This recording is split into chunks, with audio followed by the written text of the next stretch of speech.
Hello, my friends. We have so many news for today, but let's start from the situation update from the front lines. Russia launched more attacks in Pokrosk direction. Those two BMPs were spotted, and probably one is MTLB, but all of the Russian forces were annihilated by Ukrainian drone strikes. You see that Russia had the losses at the same road before, and I just wonder what this Russian soldier is doing there. Where is he running? Well, here the butt of this looks like BMP-1 was hit very well precisely, and usually the doors they are blocked by those drone strikes, so Russians cannot evacuate from the vehicle. Yeah, it happened exactly as I told you. They were not able to open the doors and the vehicle was later on finished, as well as the one on the front. At the same road, Russia advanced using all-terrain vehicle transport, some of the supplies at the back in a trail, but everything of that, as usual, is being chased by Ukrainian drones. And is it a light here? Because Russia puts sometimes electronic warfare on those pillars to be more effective, but from all of the videos coming, I would say that the effectiveness of the Russian electronic warfare is under the question. Sometimes it's effective, but in most of the cases, not really. So the place I show you is geolocated. It is the Pokrosk town itself. We can go to this map, and I like the map presented by Mykovsk Osint. He's analytic who puts all of the data on this map. The link for it is in the video description right below. I mean the link for his Twitter account, and there you may find the link to this map. So Russia recently intensified those attacks both to Mirnograd and towards Pokrosk, and here the road it is under Ukrainian surveillance all the time, and despite this territory being a red one, but Russians have losses. So I would say that the gray area is way wider than just this one. So in general, the situation in Pokrosk and Mirnograd is stable. It's the same. Every day Russians are trying to move with their forces, but every of their attacks are being flatlined by Ukraine.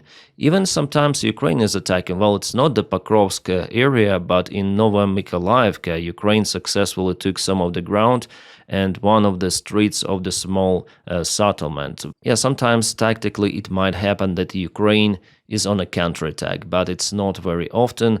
Russia now still has initiative and they may advance, just like here.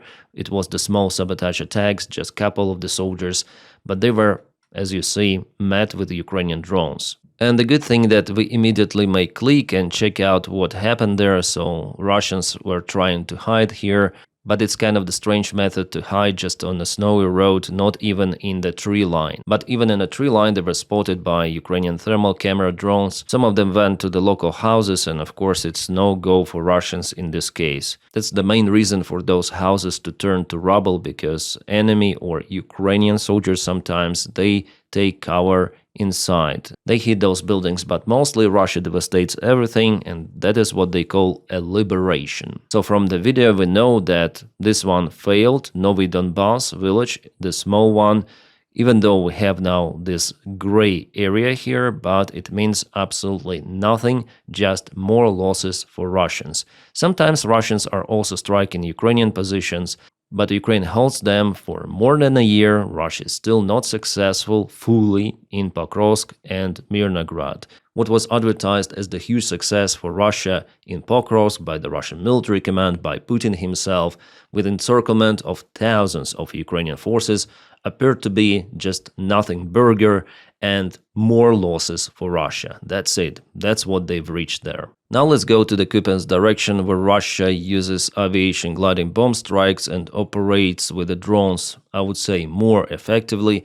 They even cause some of the extra losses for Ukraine. I haven't seen this tank, and just with you, let me check out this thing. Yeah, it looks like AS-90, and this position, it was just partially hidden, as we see, but Russians find out the location and they hit the vehicle. Luckily, no army personnel was hurt. Yeah, for this AS-90, Russia used lots of the drones, and I wouldn't say that it is completely no-go. It was significantly damaged. It didn't caught the fire, but multiple of the drones hit this vehicle. Still, there is the chance for restoring it if it is being evacuated. Yeah, the report says that it was damaged. AS-90 hit multiple times by Russian FPV drones in Konstantinovka direction. This is the geolocation exactly.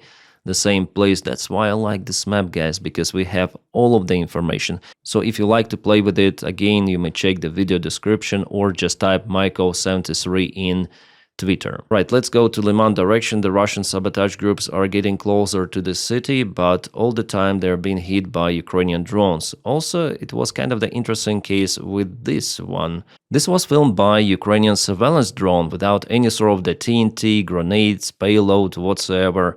So our drone operators just found the Russian location, their dugout, and what they did, they chased them out, just like that. Russians were scared, they left their hole where they were hiding and they were just running out. If this was FPV, well, at least one of the Russians, you understand what could happen to them, but they were chased out, really. Yeah, they went to the other dugout, which is more deeper, probably. But at least a few hundred meters were cleared by Ukrainian drone operators without using any sort of the TNT, because Russians are scared. In Kupansk, by the way, we have more details about Ukrainian counteroffensive operation that was prepared by Ukrainian group Hartia for a very long time. So by the time Putin was screaming about taking Kupansk under control fully and also encirclement of the Ukrainian army, this is the standard rhetorics from the Russian president, which is actually lies. Ukrainian group already cut supplies for the Russian army, and they were caught absolutely off guard. Why? Well, because the Russian high military command doesn't understand what is happening on the ground. Absolutely. There is lies after lies after lies. So that's why basically Ukrainian army was effective. The Ukrainian soldiers are usual soldiers, yeah, better than average Russian ones, but they're not superheroes. And what they've done here is, of course, plus for our soldiers and for Ukrainian command. But the main thing why it happened like that, why Russian army is being encircled in Kupansk, is because of the Russian stupid system. The Russian army command itself, with its incompetence, helps Ukraine a lot.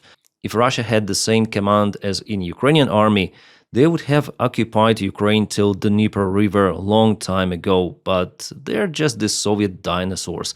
They were reporting that Kupansk-Uzlovy is being captured by them fully. And again, Ukrainian soldiers are being encircled, but we have the evidence filmed by one of the local commanders who was just walking there in Kupansk-Uzlovy with the camera. So it was filmed on 29th of January, yesterday in the morning. One of our commanders, he's just walking in Kupansk-Uzlovy. Yeah, without any sort of the armor vest, without any sort of the helmet. He's just walking there and saying that Gerasimov told that they took Kupansk-Uzlovy under full control. But what am I doing here? Am I imprisoned or what? This is a pure humiliation of the Russian military command, of their Delulu lies information that they spread into official media, but the Russian Z military channels, they understand what is happening. And that's the biggest backlash they have, because they also understand, and the Russian soldiers, they also understand, that they've been told lies openly. And they call it even a criminal lies. So again, it tells that Putin lives in his personal informational bubble and he believes to what he's been told by his generals because he created this rotted down system himself. System of corruption and lies. Very profitable for Ukraine, actually. Here we also have the video from Kupansk-Uzlovy. Our guys are moving on this pickup truck there. They move in their pickup trucks, and yes, there was the small sabotage attack of the Russian army not far away from the Kupansk-Uzlovy. But it's not in the settlement itself, it's a little bit further. Video shows how our guys are starting from the Kupansk-Uzlovy, which is the hub for Ukrainian army, and then they went to Kivsharivka village. Then they captured some of the Russian soldiers. Yes, Russians surrendered. Yeah, here we have a Russian soldier, he surrendered to Ukraine.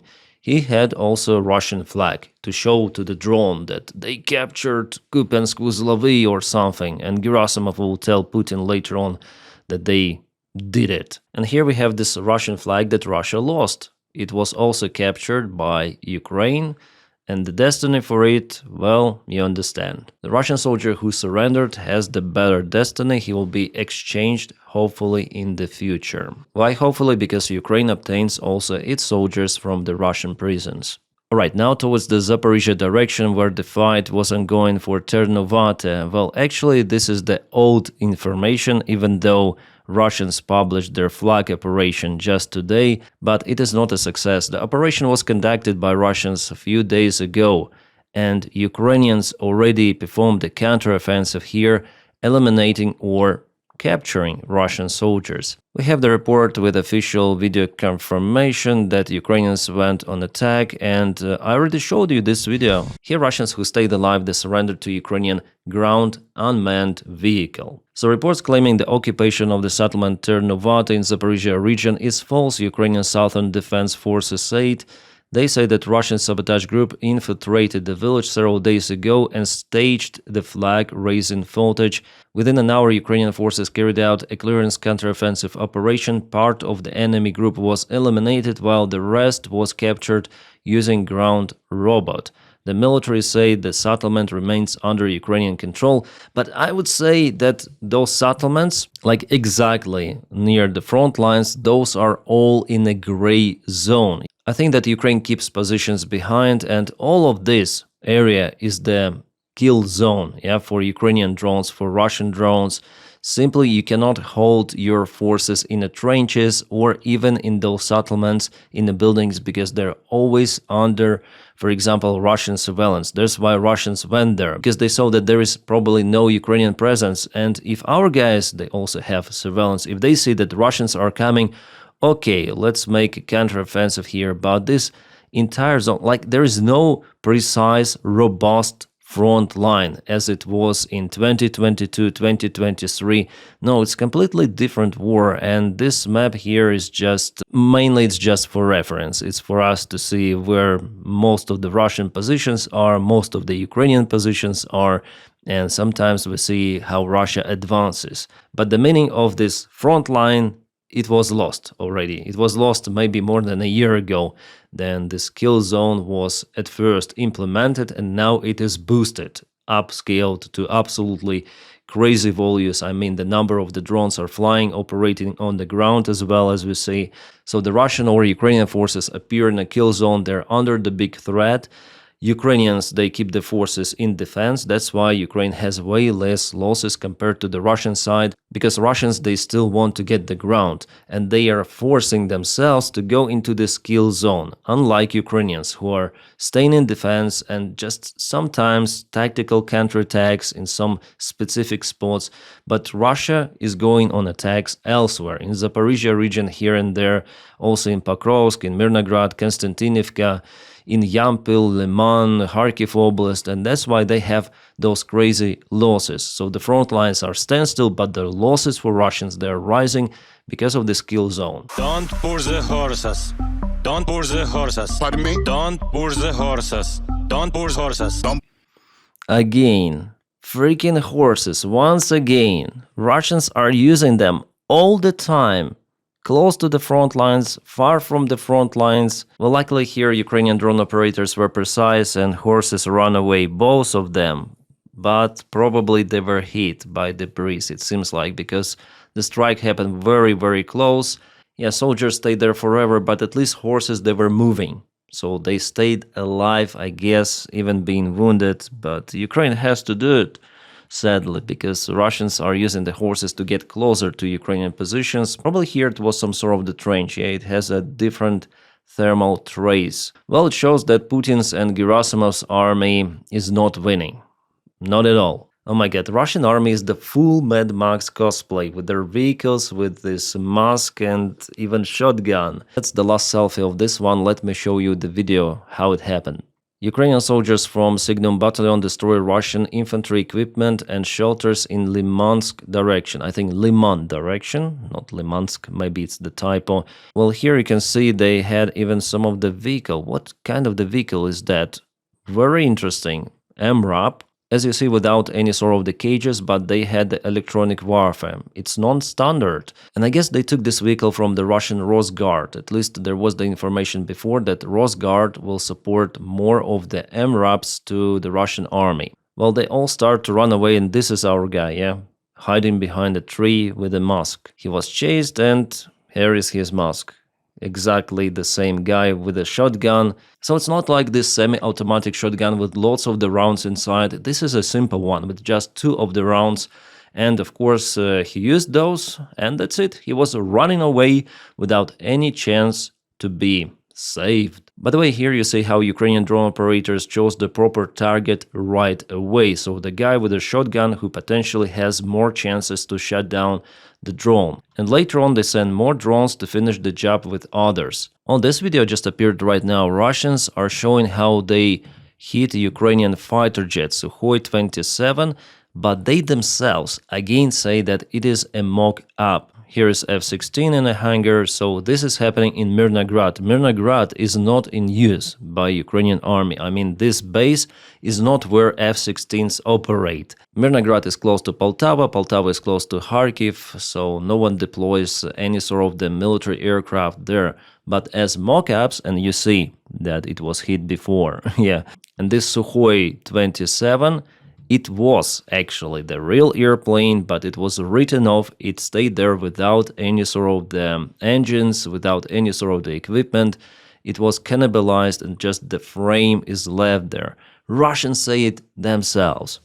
Let me tell you, I took it from the military informant. This is their channel on Telegram, and they published this video that I just show you. And I will read out as they say it. Strikes by kamikaze drones BM-35 with Starlink terminals on mock-ups of fighter jets and enemy raiders in Poltava region. The footage shows a strike on 2 Sukhoi 27 in a non-operational state or mock-ups at their base, and attempts to hit a mock-up of an F-16AM fighter jet in a hangar. The fact that it's mock-up is indicated by the source of the video. Other strikes targeted mobile raiders P-18MA, P-18 and Pelican, as well as mobile station cover units. But those, they say, are also mock-ups. And I went to original channel, it's called Operacja Z Vojenkory, that published this video. They also say that F-16 is cover-up. Also, they confirm here that they use Starlinks for BM-35 drones. Very easy to make, very cheap, and they're in a way more effective than Shahed drones. And the speed, maximum one for those drones, is 200 kilometers an hour. Very fast. So here again are the photos of everything. F-16 under the snow in a hangar. Yeah, this airfield is not really in use, but I see that there are some of the traces here.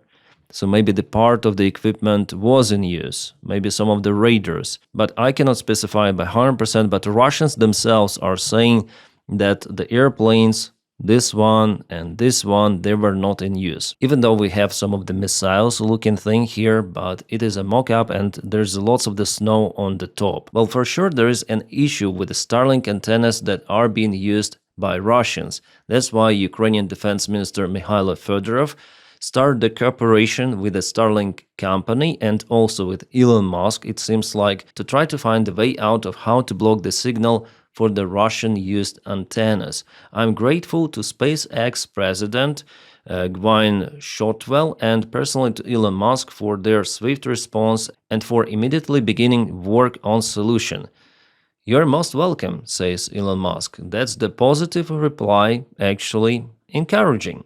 I would say it's the recent problem, especially for the last couple of months, that Russians start to use Starlink's mobile devices massively in their drones, BM-35 mostly, but sometimes they also put those on Shahed-style drones too. Well, the good news that they try to block the signal, and there is cooperation with the Ukrainian side about that. I do not like Elon Musk personally, but at the same time I am not as supportive towards the theory that it was done by Elon Musk for a purpose, to provide those Starlinks for Russians, and that Starlink is doing nothing to block the signal. I already told about the issue that sometimes Starlinks which Ukrainian side obtains and Russians, they're coming from the same source. So it's definitely hard to define, especially in the front lines with this kill zone, who controls what Starlink system, what Starlink antenna. It is hard to define, so maybe they will come to a solution of how to block the signal for Russians, because the scale of how Russians use the Starlink,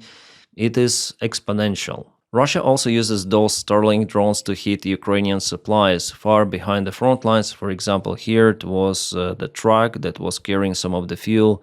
It was hit just on the road. Starlinks were found also on Orlan 10 drones, which are used for surveillance, so not just BM-35, not just Shahid-style drones, but those small antennas. They're very, very versatile. Plus low weight opens lots of the perspectives for Russians here. Yeah, just now we have the information about the Russian strike on the Ukrainian train in Dnipropetrovsk region. So it's not the energy infrastructure, that is what Russians probably might say here, yeah?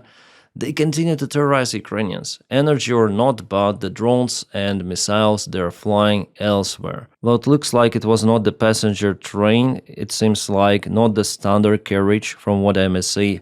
Maybe it's the technical train or something. Russian drones hit railway facilities 7 times in the past 24 hours, including infrastructure of Senelske stations. Due to security risks, the rail traffic restrictions have been implemented in Dnipro and Zaparicia regions and still in place. And just 3 days ago, Russia hit the real civilian carriage with lots of the people inside. Sadly, 5 for this hour were unalived because of that attack. Alright, about so-called energy ceasefire we were all told about yesterday by Donald Trump. Well, Peskov confirms that Putin agreed on ceasefire, but no one tells about 1 week. Peskov stated that Russia will not attack Kyiv, capital city of Ukraine, till the 1st of February. And I'm filming this video on 30th of January, so the day after tomorrow, Russia will resume the strikes. Crazy, it's not even 1 week, guys, it's couple of days. And what will happen next? Well, the cyclone is coming and the lower temperature. Yeah, we can go Gizmetia Kyiv forecast even to the Russian side. Gizmetia.ru. Let's go. Yeah, 10 days, please. Lots of the advertisements. And here you see, yeah, the 1st of February. Let me zoom in. The 1st of February on Sunday. And then the 2nd of February, it's minus 22. So here Russia will resume its strike. So the most cold period.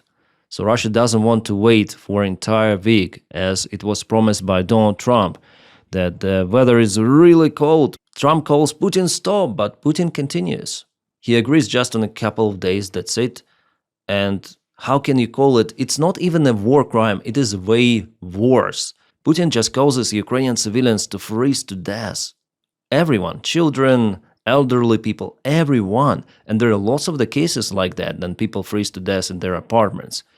It is inhumane, but Putin, with that move, he rises the importance of him personally, that he's been called by Donald Trump, he has been asked by someone, this leader, you know. Putin is unable to show his achievements on the front lines, to show the Russian might. So what he can do is just to terrorize Ukrainians for the world to be surprised with this bloody barbarian tactics and to somehow speak with Putin to calm him down. And of course, if he gets this attention, he will continue. That's why there is the tactics, never negotiate with terrorists, because you encourage them to do what they do, that their tactics is actually working. That's why all of those negotiations and photos with Putin and his visit to Alaska, it all was done basically to encourage Putin. This is a very stupid thing that Donald Trump done. And yeah, sadly he doesn't understand that. And just now Zelensky said that there were no strikes on Ukrainian energy infrastructure on Friday, but in Donetsk Oblast those were happening, and Russia still strikes Ukraine. Still, but they strike Ukrainian logistics more than energy infrastructure. Zelensky also reported that they will reply with the same, so Ukraine will not strike Russian energy for few days, even though no one asked Ukraine to do so. There were no any negotiations about the real energy ceasefire. It was just a phone call between Trump and Putin, and that's it. And we have the no reports here saying that the United States of America failed to deliver the promised energy support for Ukraine amid Russian strikes. So the United States has stalled energy assistance to Ukraine as winter deepens and Russian attacks on infrastructure continue. Reuters reported around 250 million in aid promised under the Biden's administration has not been distributed, leaving millions vulnerable to cold. The funds were meant for United States LNG imports and repairing energy facilities damaged by Russian strikes. After the effective shutdown of USAID early in the Trump's administration, the money fell into a bureaucratic vacuum with disputes inside the State Department, so sources say that delay stems from internal confusion, not pressure on Kiev. So simply the system of the United States, it was cracked, but the new system is not working. So money is somewhere there in a vacuum, as they say, but Ukraine needs that equipment. Please, United States, invest in your equipment, produce it, pay for your workers whatsoever, and deliver generators or deliver some of the spare parts for Ukrainian energy grid in Ukraine, because it was freaking promised 250 million. I would say it's a lot to repair lots of the energy facilities, substations in Ukraine. And that is what Donald Trump should be concerned about. To improve Ukrainian air defense, Zelensky today also complained that Ukraine doesn't have enough missiles to intercept Russian ballistic missiles that did the most of the harm for the last couple of months. Please unleash the funds which have been already allocated for Ukrainian energy repairs. But no, let's speak with Putin about 2-3 days of ceasefire. Yes, it's okay, like better than absolutely nothing. But it's not enough. Not enough in any close of the perspective. Then you have so much leverages to help Ukraine with its energy, but nothing has been done under Donald Trump's administration. I just hate this administration, guys. It's inhumane. They're basically working for Russia. So even though in the article they state that it's not the leverage of pressure on Ukraine, but it seems like it is. But we also have some of the good news from the United States. The Department of Defense has awarded contract for the maintenance of Ukrainian F-16s transferred to Ukraine. The contract was 235 million, so everything is close to 250, 235. The contract goes to the Belgian company Sabena Aerospace Engineering. They will maintain Ukrainian airplanes, which is fantastic. So you understand why Zelensky has to follow this game with Donald Trump, sometimes flattering with him, because Ukraine is still receiving lots of the stuff from USA, especially via the PURO program, where Europeans are purchasing military goods from USA. Yeah, they're paying more, but at least like that, Ukraine receives crucial support. Crucially needed support. Oh my god, come on, Russians. Oh, they put anime characters to attract people to join the Russian army. Our profession to protect our motherland. Contract service signed now. Oh, Jesus Christ, Russia. So they're calling for everyone, anime gunners too. Yeah, I also like anime. We have here 2 of the anime characters, but oh my god, Russia, what are you doing? This is Voronezh. The banner for victory was created by the first Kawaii party. It was reported on Telegram channel of Anime Russia. Jesus, they really created the party on 9th of May 2025, but it was following the same standard Russian narratives, imperialism, but they just like anime. Later on, this placard was offed by the local authorities because people started to complain about anime. Jeez. Or I guess probably today I'm gonna record one more video. I'm gonna publish it in a few hours. It's gonna be maybe night time for Europe and afternoon or evening time for the United States of America. I want to film separate video about Iran. Events there, possible escalation, new strikes from the United States.